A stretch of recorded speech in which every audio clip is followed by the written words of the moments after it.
Hey, good morning. It's Uncle Lou here. Yeah, that's right. It's me, Uncle Lou, live for you on LouTube today, and thanks for watching. I really appreciate it also. And too, up today, another 2018 college football team preview. We've done a whole series of these. I'll put a playlist up here. You can click that link. It'll take you to a playlist that's got all the previews in it that I've already done. And I'm continuing these team previews all the way up to the start of college football season. Florida State's up today. This comes as a suggestion from Patreon member Ben M. So shout out to you, Ben M. This preview's for you, sir, and anyone else who's interested in the Florida State Seminoles for 2018. If you want to join up on the Patreon page, click the top link in the description of this video or any other video I've uploaded in the last forever, a month or two, whatever. It'll take you over to the Patreon page and you can get yourself signed up. Speaking of the Patreon page, we hit a goal yesterday on the Patreon page. I had set a goal when I started that page. We got a certain number of members on there, hit a certain amount. I would expand the Uncle Lou Live call-in show that we do in the afternoons from 2 days a week to 3 days a week. We hit that goal yesterday, so starting the first full week of August, the Uncle Lou Show Live that comes on at 3 in the afternoon, 2 days a week, will move to 3 days a week. Those 3 days will be Monday, Wednesday, Friday. First full week of August, Monday, Wednesday, Friday, Uncle Lou Show Live, 3 p.m. Eastern. So thanks to everybody who helped make that happen over on the Patreon page. We also hit 10,000 subscribers yesterday. I set a goal back in January. I wanted to get to 10,000 by the start of college football season. I really started pushing it a month or so ago, asking you guys to help me out by sharing the videos, thumbs upping the videos, commenting, all those sorts of things that help move videos up the food chain on YouTube to get me more subscribers. You guys came through like a champ. I hit the goal a full month earlier than I thought I would ahead of time. So listen, I really appreciate all you guys who watch these videos. I still can't believe people watch these videos when I upload them. I remember when I first had a channel and 10, 15, 20 people would watch. I couldn't believe 10, 15, or 20 people were watching. Now I've got 10,000 subscribers and thousands of views on my videos. And I owe that all to you guys. I really appreciate it. So keep up the good work. Subscribe if you're not already. I make college football videos almost every single day of the year. Thumbs up this video if you're excited about the start of college football season. And if there's any two teams you want to see me do, make sure you join up over on the Patreon page. I'll do any two team previews that you want me to do. I got a list I'm going through here of all the Patreon members that have sent me in some suggestions. We've got some good teams coming up. We've got some interesting teams coming up. And we've got some teams that are going to be hard for me to do coming up. But anyway, once I get through all the Patreon member suggestions, of course, I'm going to do suggestions from this comment section, the YouTube comment section, Twitter, Facebook, email, all that kind of stuff. We still got a month to go for football, so I'm going to get a ton of these videos out, even if I have to start doing 2 team previews a day. Once we get closer to the start of the college football season, that's what I will do. Anyway, I guess I've wasted just about enough time, so let's get right into today's video, a 2018 team preview and game-by-game prediction for none other than the Florida State Seminoles. Wait! All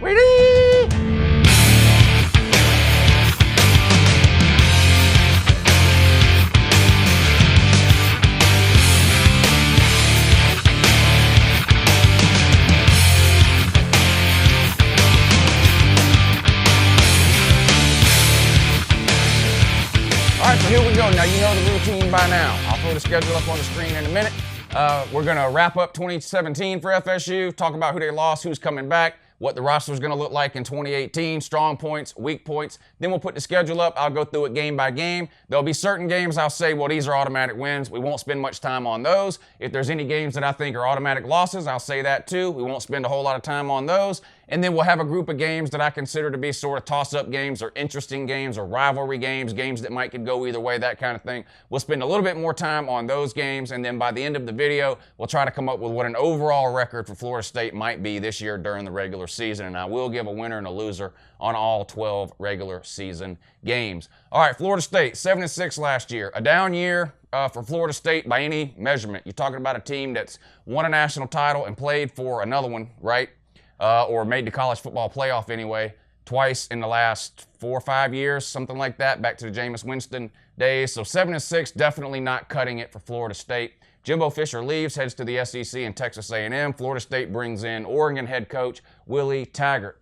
Taggart, no stranger to the state of Florida and Florida State. Sort of a hometown hero type situation and bringing him back home there. Should be able to recruit the area really, really well. He's changing over the entire offense. Of course, he runs one of those fast-paced, hurry up, move up and down the field type of offenses. It's sort of run heavy. It's not like a hurry up and pass type of thing. I mean, he does throw the ball, but most of his offenses have been run heavy. We'll talk more about that in a second. So that's what they're looking to do this year. Of course, quarterback situation at Florida State up in the air. You had DeAndre Francois, the starter 2 years ago. The starter going into last season, week 1, in a huge matchup against Alabama. One of the biggest week 1 matchups, at least in terms of hype, that we've seen in a long, long time. Both teams were in the top 5 entering last season. Francois goes down in that game and was out for the year. Blackman comes in, plays the rest of the season.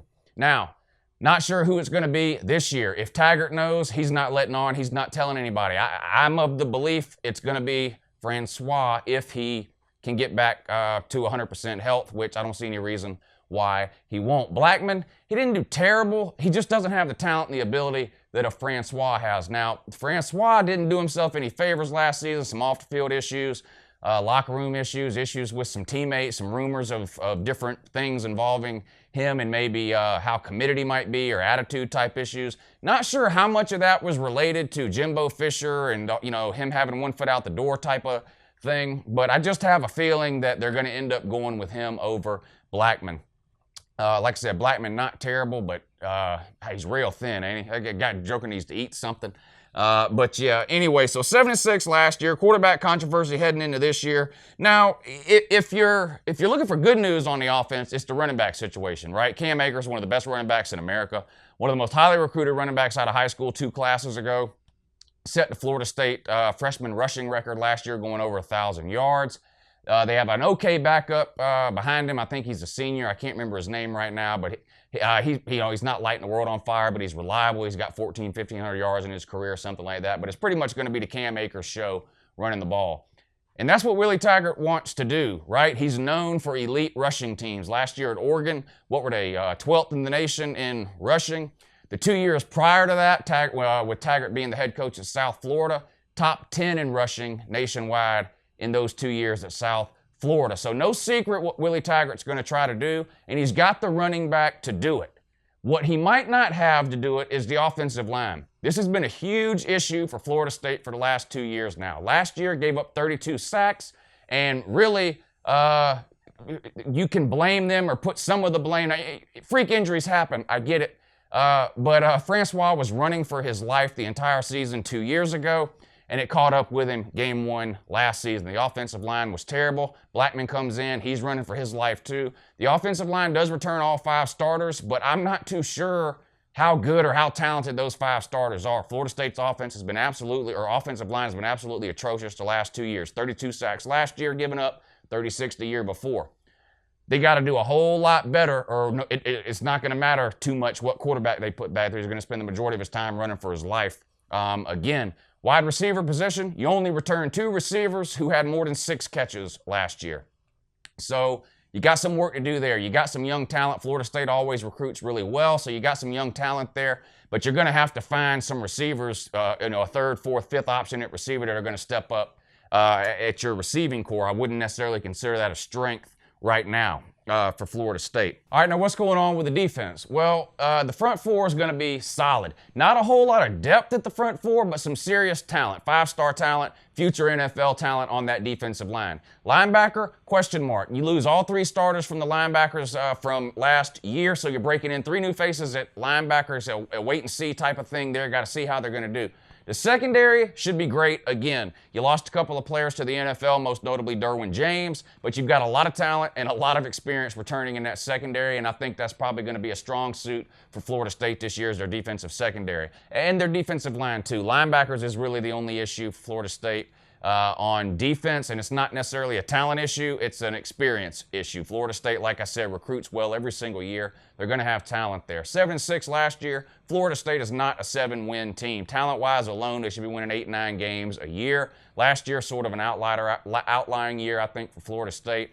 I seriously doubt you'll see Florida State hovering around the 500 mark very often, and we'll find out whether they'll be there this year or not when we get ready to go through the schedule. So, well, let's do that right now. We'll put the schedule up on the screen, and we're going to go through it right now. All right, week 1. You start with a conference game here. At home, which is good, but still tough conference game. A lot of people high on Virginia Tech head coach Justin Fuentes, trying to get that offense up and running. This is going to be a tough game week 1. Florida State installing a whole new offensive system. Now, offenses are notoriously later to come along than defenses, even under normal circumstances, right? You hear this all the time in football in week 1 and 2. They're like, well, the defense is already up to speed on where they need to be, but the offense is usually playing catch up for the first couple of games. When you're installing a whole new offense like this, that can make that problem even worse. Do I think Florida State is a more talented team than Virginia Tech? Absolutely. Coaching, who gets the advantage? I'm not completely sold on Willie Taggart. He's an elite recruiter.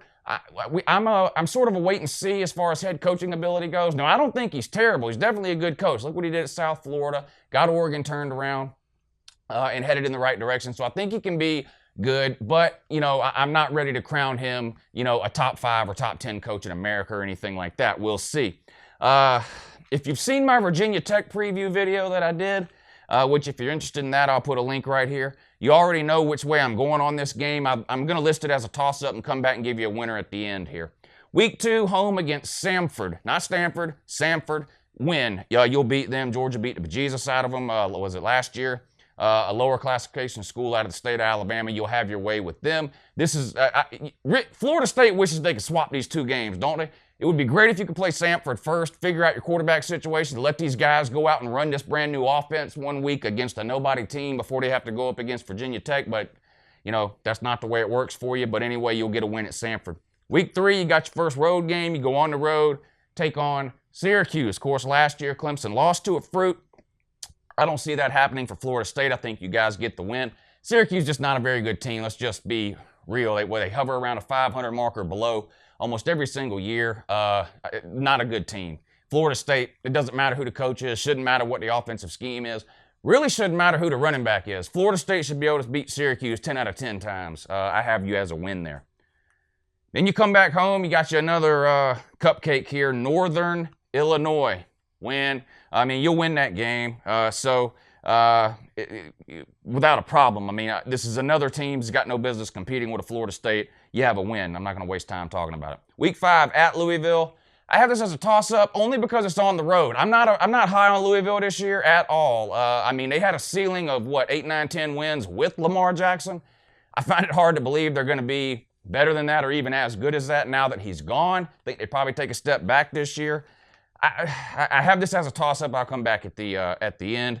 The reason I have that Louisville game as a toss-up is because I'm not saying Florida State will do this, but you see this every year with teams. They get caught looking ahead to another game. Well, you play Miami at Miami after Louisville. Always the biggest game of the year for Florida State. Miami's going to be a top 10 team heading into the season. I haven't done a preview on them yet, so not sure what sort of record they'll have at this point in the year.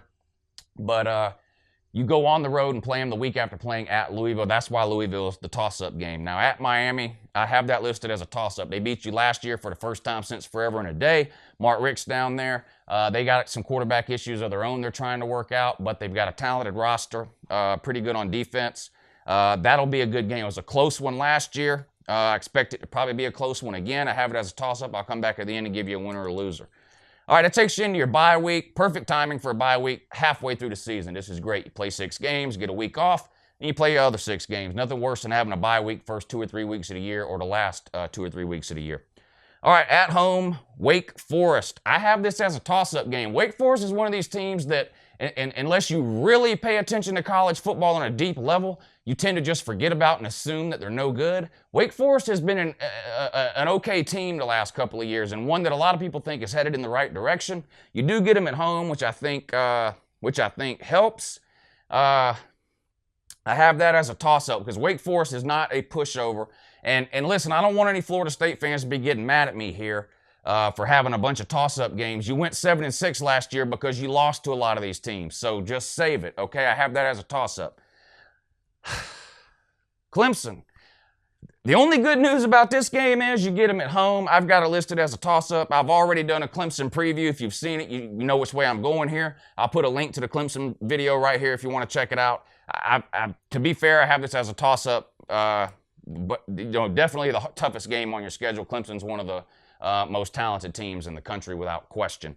All right, then you go on the road at NC State. Another tough game. NC State's got an elite offense. Well, maybe elite's not the right word, but they return a lot of talent from an offense that had a pretty good year last year. Where NC State's going to be hurting is defensively. Of course, they lose Chubb and a few other key players off of that great defense they had last year, and you have to play them there on the road. Listen, you got some tough games here. You're looking at, and that's a toss-up, by the way, at NC State. But, I mean, home against Clemson, at NC State, at Notre Dame. That's a tough three stretch of games right there.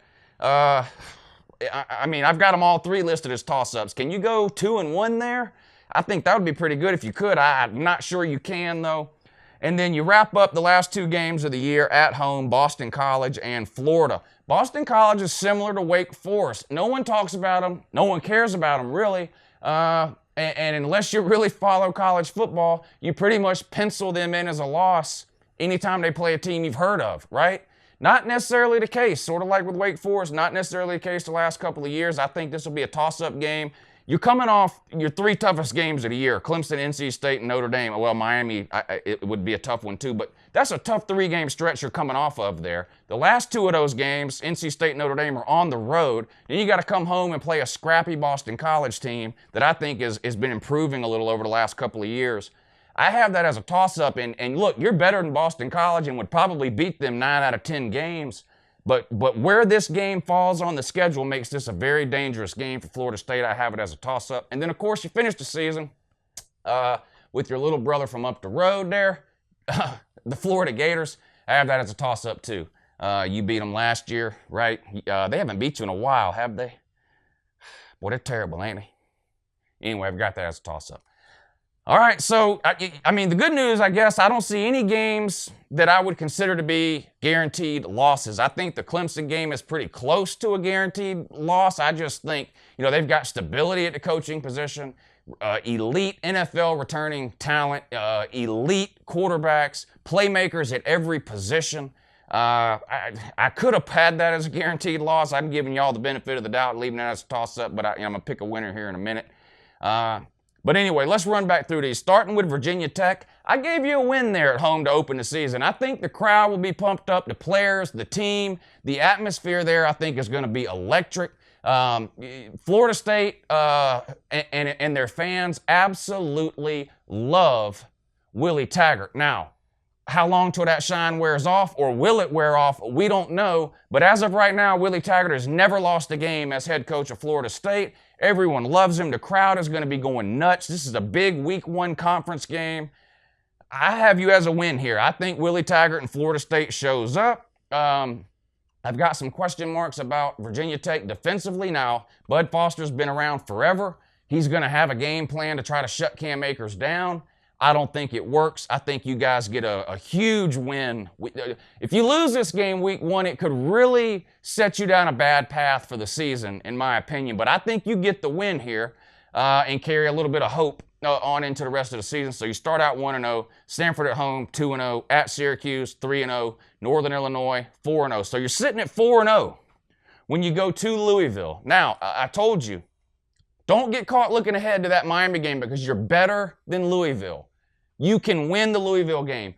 Don't let this Miami game cost you 2 losses, okay? Don't let this Miami game cause you to lose to Louisville, then go next week and lose at Miami, okay? You're better than Louisville. I'm giving you the win there. I think Willie Taggart figures out a way to get the team to concentrate on that game, not look ahead to Miami too much. I think you go on the road to a Louisville team that I'm not very impressed with post Lamar Jackson, and I think you get the win. And you're sitting at 5-0, which if you look at this schedule, I think every Florida State fan, 5-0, you guys are going to be jumping up and down, especially after the season you had last year. At this point in the season last year, what did you have, 1 win or something? I know a couple of games were canceled because of a hurricane, but still, 5-0, that's where I have you. On the road at Miami, loss. And if you see, I just don't think you're going on the road to beat them. You lost to them at home last year.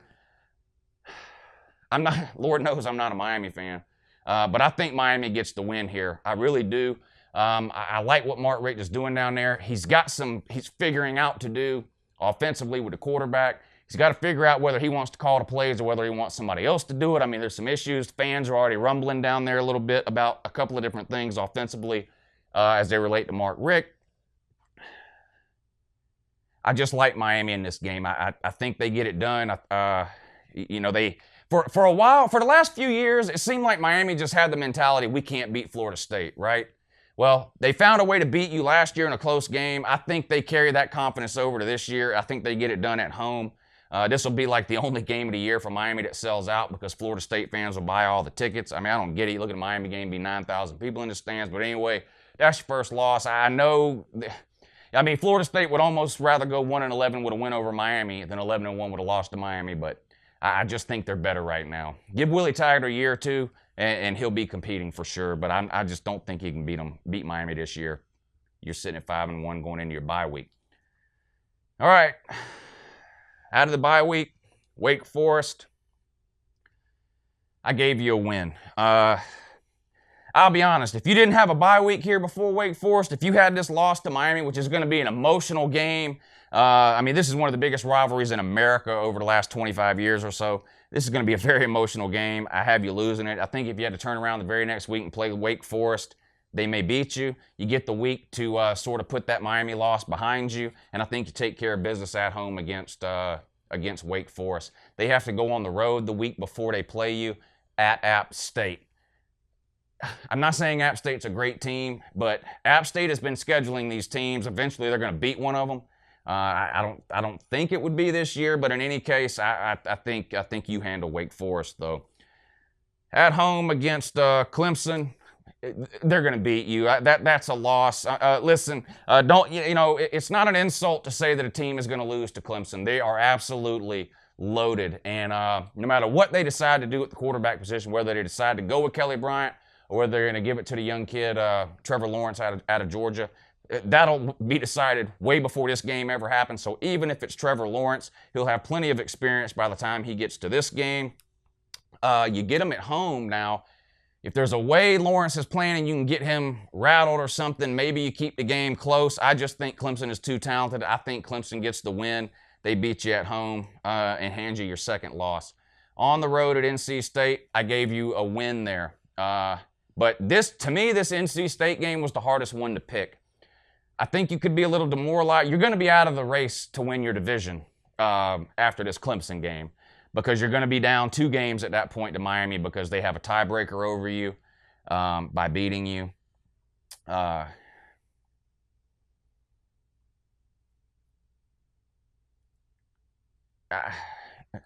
mean, Clemson, whatever, you know what I mean.